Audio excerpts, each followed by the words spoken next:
सोचिए एक ऐसा दौर जब तोपों की गगनभेदी गूंज ने एक नए साम्राज्य का ऐलान किया। एक ऐसी सल्तनत जिसने हिंदुस्तान की तकदीर को हमेशा हमेशा के लिए बदल दिया।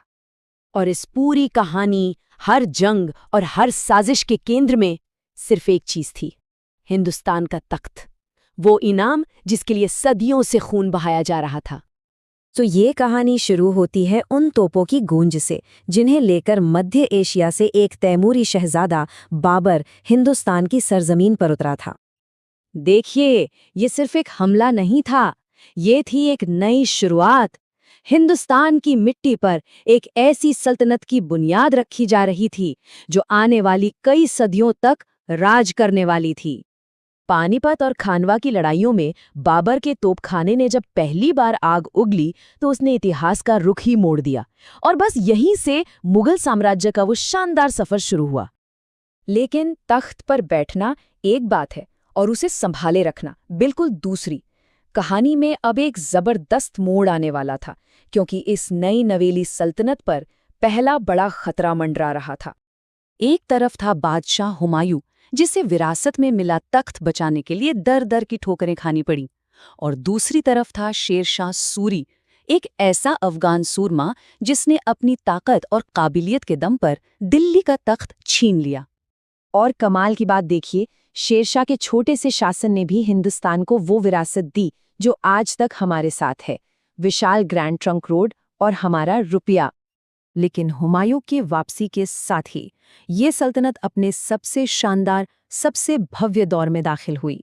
एक ऐसा दौर जिसे हम मुगलों का स्वर्ण युग यानी गोल्डन एज कहते हैं। इस स्वर्ण युग की कहानी 3 महान बादशाहों ने लिखी, जिन्होंने इस सल्तनत को अकल्पनीय बुलंदियों तक पहुंचाया: अकबर, जहांगीर और शाहजहां। इस युग की शुरुआत की अकबर ने, जिसने सुलह-ए-कुल यानी सबके लिए अमन चैन की नीति से दिलों को जीता, राजपूतों से रिश्ते जोड़कर साम्राज्य को फौलादी बनाया और मनसबदारी प्रथा मतलब सेना और प्रशासन का एक अनोखा सिस्टम लागू करके सल्तनत की नींव को चट्टान जैसा मजबूत कर दिया।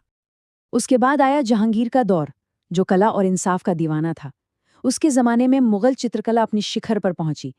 उसने न्याय की जंजीर लगवाई ताकि कोई भी आम इंसान सीधा बादशाह से फरियाद कर सके। और हाँ, इसी दौर में मलिका नूरजहां का असर भी सल्तनत पर तेजी से बढ़ा। और फिर आया शाहजहां, वो बादशाह जिसके दौर में इमारतों ने बोलती कहानियां गढ़ीं। ताजमहल की बेमिसाल मोहब्बत हो या लाल किले की शान, सब उसी की देन है। लेकिन इसी चमक दमक के पीछे तख्त के लिए खूनी जंग की साजिश भी पल रही थी। और उस जंग से उभरा आखिरी महान मुगल बादशाह औरंगजेब, एक ऐसा नाम जिसके दौर में सल्तनत अपने सबसे विशाल शिखर पर भी पहुंची और वहीं से उसके पतन की ढलान भी शुरू हो गई। जरा इस आंकड़े पर गौर कीजिए। औरंगजेब के समय मुगल साम्राज्य अपनी सबसे बड़ी हद तक फैला, लगभग 49 लाख वर्ग किलोमीटर तक। ये इस सल्तनत का चरम था, द एब्सोल्यूट पीक। लेकिन सबसे बड़ा सवाल तो यही है, ये बेमिसाल विस्तार आखिर किस कीमत पर हासिल किया गया था?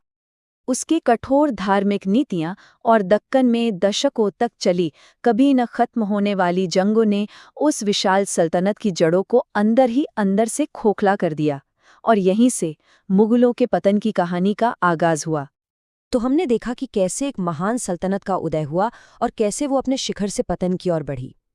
लेकिन ये विशाल कहानी आज हमारे लिए क्यों ज़रूरी है?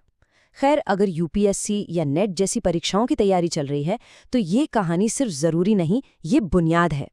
सवाल ये उठता है कि इस विशाल और जटिल साम्राज्य को परीक्षा के नज़रिए से आखिर कैसे समझा जाए, कहाँ से शुरू करें और किन पहलुओं पर सबसे ज़्यादा ध्यान दें?